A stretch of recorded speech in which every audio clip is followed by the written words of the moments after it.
YouTube, don't get caught. Don't get caught. YouTube, don't get caught. Don't get caught, YouTube. Don't get caught. You can get in trouble. I might snitch on you. I felt like snitching on you. So what? What? I do neighborhood watch. Roll the footage.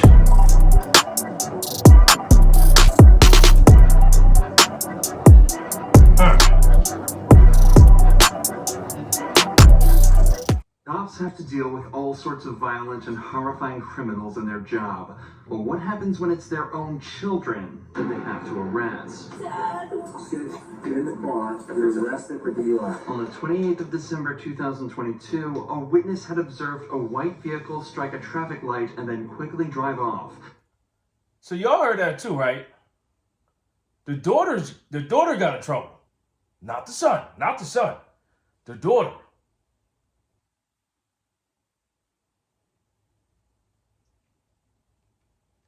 A part of the vehicle's bumper had fallen off in the road after the hit. Around 15 minutes after the call, police located the suspect's vehicle at a gas station across the road. But the driver was the last person they expected. Come back from Applebee's? Yeah, I had a drink. Okay. How old are you? 21. My dad is, Listen, your bumper's in the road over there. Did you just hit that pole? No, I promise I did not. No? The very thing 21-year-old Teresa says is that her dad is an officer with the local PD, possibly hoping that he'd come and get her out of the situation. But the cops at the scene are sure that things are way past that. You left Applebee's. Yeah, I left Applebee's. You cut through the plaza. You came out by Lowe's and Chick-fil-A. Yeah. Did you hit the traffic pole that's right I there? did not hit the traffic pole. This part was hanging off already. I hit a deer in Pennsylvania because I go to school in... Do you smoke marijuana recreationally? No, I do not smoke marijuana universally. Universally, smoking marijuana isn't the only part of her story that doesn't make any sense. She's saying that her bumper was already hanging off from an accident in Pennsylvania around 25 miles away, and it just happened to fall off right as another car identical to hers struck a traffic light. But Teresa has a trick up her sleeve that might just get her out of this. At least, that's what she hopes. I hit a deer. You see this? I hit a deer before this. You can ask my dad. This piece fell off at the traffic light that you hit. That you knocked over. 6'7". You have another unit out with you? Oh my God, he's the sheriff's officer. Alright, hang out. Over the course of just a few minutes, Teresa brings up her dad over 5 times, obviously praying that he'll be able to find a way for her to get out of this. But before he can come to rescue her, the cops are starting to zero in on what really happened and begin to get at least some of the truth from Teresa. Did you drive away because you're scared because you maybe had one drink and you think you're drunk? Yeah. And you might get arrested, but you don't seem like you're drunk? Yes. So you want to just tell the truth? Yes, I'm telling you the So when after Applebee's, did you hit a traffic pole? You can't miss it. It lights up. It's red, green, and yellow. I hit a curb. You hit a traffic signal. No, I hit a curb. Yeah, you went up the curb. You hit the traffic signal. The traffic signal fell down, and you I left. was texting. If you Okay. call my dad, he would tell you. Well, He's a here's sheriff's officer, the thing. I promise Your dad, the you. sheriff's officer, wasn't driving your vehicle today. In just this one short conversation, Teresa admits that she did hit something, that she's more intoxicated than they realized, and that she was texting while driving. 3 driving faults that can each come with their own punishment. So now that the truth has come out, the detectives decide to speak with her father, John. But it turns out he's not there to help her. What's going on? Hey, John, how are you? So your daughter is a traffic Okay. Where's the damage on the car? Okay, the damage on the car there, I think it was like the front right bumper. John explains that Teresa did hit a deer earlier and that the damage was on the front right bumper, but it was nowhere near as serious as the damage the car was currently sustaining. Can I come out? Are you guys out there? That's up to you. I'll see if she wants you to come out, if she wants, you to drive her home. Yeah, I appreciate it. Let me come out there and I'll see you guys. Thank you. Okay, all right, sounds good. It looks like Teresa isn't going to be getting the salvation she was hoping for from her dad, and just 5 minutes later, he arrives at the scene to talk with the cops. What's up? So, what she's saying, like, and where the damage was and everything, doesn't really make too much sense. So, tried to get some more information out of her, but, and then that piece of bumper there. So, the other one, was it just like, the bumper wasn't hanging like that? Yeah, no, so what it was is, basically, this was intact. Okay. This piece was missing, and the scratches here, Those were all. that's all from, a deer that she lost. So right now, this is going to be my call. Okay. Coming out. Okay, gotcha. He's going to be providing all the details. And okay, who's your supervisor? Sorry, John Paul. Not that I'm just asking. The cops who were first at the scene almost seem as though they're expecting John to try and make excuses for his daughter and get extra nervous when he asks who their supervisor is. Obviously, there are countless examples of corruption where officers, especially those in the higher ranks, are able to use their power to prevent their family from getting into trouble. However, the officers quickly realize all he's trying to do is gather all the information on the incident so he can make a fair assessment himself. This quickly becomes evident as he checks his text messages from her to try and create a timeline of events. I just want to show you this so you can see it. You hold 10:39. What do you think, time do you think that initial call came? Because she probably hit it and was like, Dad, what the fuck do I do? Somewhere between 10:45 and 11. That's about right. When we're talking to her, she wasn't telling us what she said all. I mean, lying to she knows better. I'm a cop. She knows not to do that. Well, maybe she didn't even. Do you think she? I'm not. I'm saying she didn't lie. Yeah. Okay. No, I want to be very clear about that. Yeah. But she might not even look at the freaking car to see if there's any difference. However, despite John's willingness to help the officers out, the sergeant at the scene asks him not to get involved, so to guarantee the integrity of the investigation. So far, everything other than Teresa's conduct has been perfect and is a great example of proper policing. So, it's back to focusing on what Teresa had mentioned earlier. She says she'd only had one drink at Applebee's, but it's starting to seem as though she may be a little more drunk than they realize. Suspicions that were only confirmed after some field sobriety tests. And everything that happened today, right? I don't think that you were okay to take the operator from the vehicle. Dad! So, Dad! you know, Dad! Where's my dad? oh, your dad's right over here.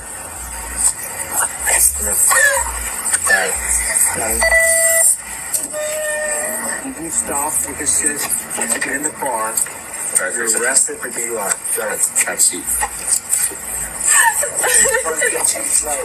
After being forced into the police vehicle by her own dad, Teresa was driven to the police station where her blood alcohol level was tested. It came back as 0.17%, over twice the legal limit. As of this upload, Teresa is still awaiting her penalty, but has been issued a court summons for driving under the influence, reckless driving, and failure to report a car accident. Teresa's dad followed protocol perfectly, but Kenneth Adams' dad did the exact opposite when he tried to abuse his power as a commissioner to try and save his son from prison. Tell me who I called to find out why he's in jail. You want me to sue the son of a county sheriff? Tell me who I called to find out why he's in jail. You want me to sue the son of a county sheriff? In November 2022, Kenneth Adams was pulled over for running a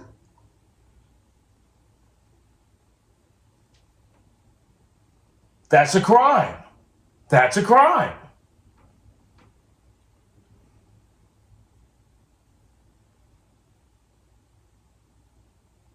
stop sign. But as it turns out, Kenneth was in much more trouble than he realized. How's it going? What did I do wrong? Okay, so the reason I stopped you didn't come to complete stop the stop sign? I did. And then you didn't have your turn signal on. And then you didn't have your turn signal on. I sure did. Okay. I know for a fact I had my turn signal on. Okay. That's why I was surprised you were pulling me over, but whatever. The officer then took his license and ran it through the system, where he would discover Kenneth had a warrant out for burglary and theft of a vehicle.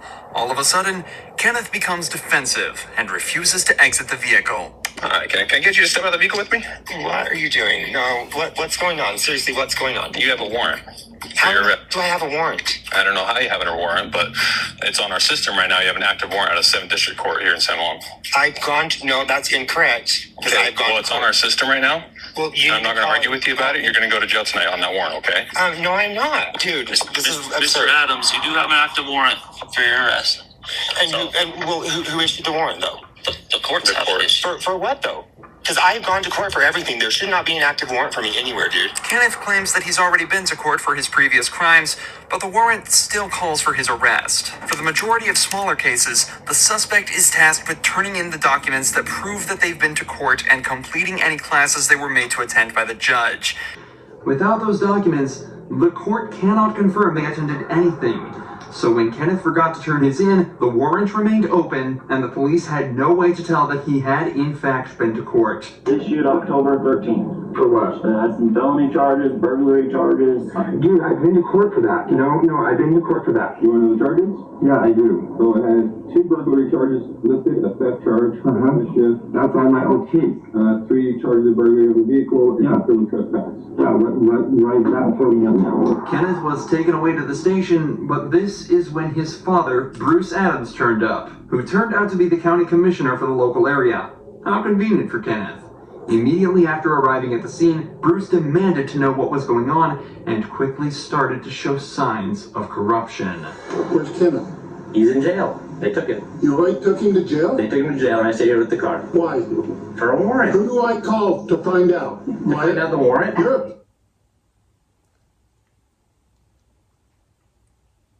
He had his daddy pull up like nothing.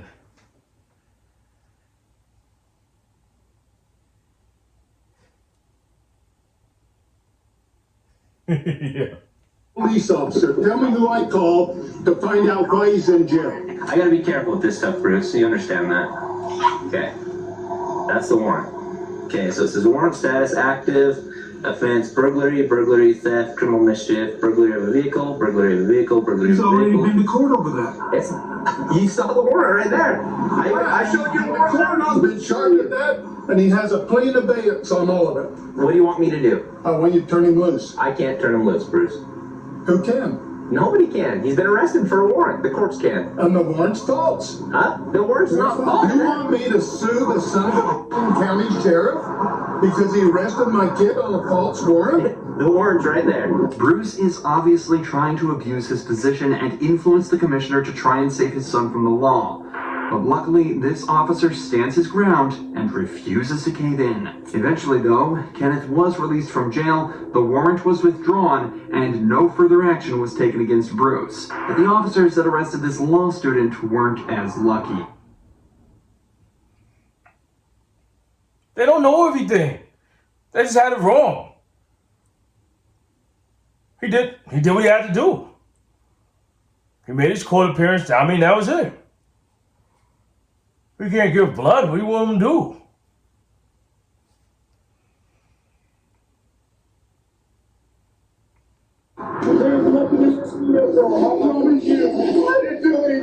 Marion Humphrey Jr., son of retired county judge Marion Humphrey Sr., was pulled over after an officer allegedly witnessed him driving dangerously. Footage shows him swerving slightly after missing his exit. Marion is lit up by the officer and pulled over. He's then told the officer witnessed him nearly wreck his car and is suspected of dangerous driving. When did you rent the car? Yesterday. You gotta take it. You trying to take it in Pick it up in Painesville? I'm sorry, sir. I'm trying to figure out the. You got probable cause. Yeah, because you're super nervous. So I'm trying to figure out why you're so nervous. Being a law student, Marion asks if the officer has probable cause for pulling him over. The officer struggles to give a good answer before claiming Marion seems super nervous. First of all, being nervous isn't a crime, and isn't evidence towards a crime either. And secondly, Marion actually carries himself incredibly well in this situation.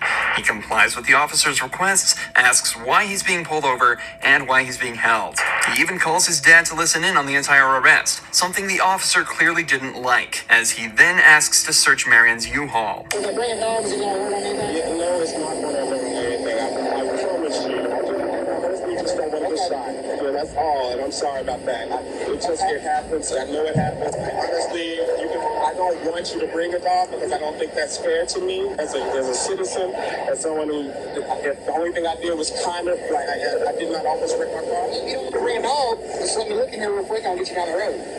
I don't have to bring it down. I just think that's so invasive of my rights, but you can live in here if you like to. Marion does an extremely good job of eloquently showing how terrifying it can be to be stopped by the police, while maintaining a calm and respectful tone with the officer the whole time. But regardless, Marion is placed in handcuffs for over an hour while the cops search his vehicle with a dog. According to the officer, the dog smelled narcotics and alerted the officers before even entering the U-Haul. The dog alerted on narcotics in the vehicle, so I detained him and he got back far while I searched the vehicle. But he didn't register a car. No, but he almost did, so that's probably called a stop.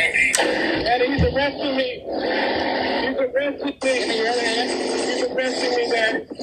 There's nothing in this vehicle. I promise you. I didn't do anything. Predictably, the cops find nothing in the vehicle. Marion has since opened up a lawsuit against the officers, claiming they violated his 4th and 14th Amendment rights. As of this video's upload, the case is still ongoing.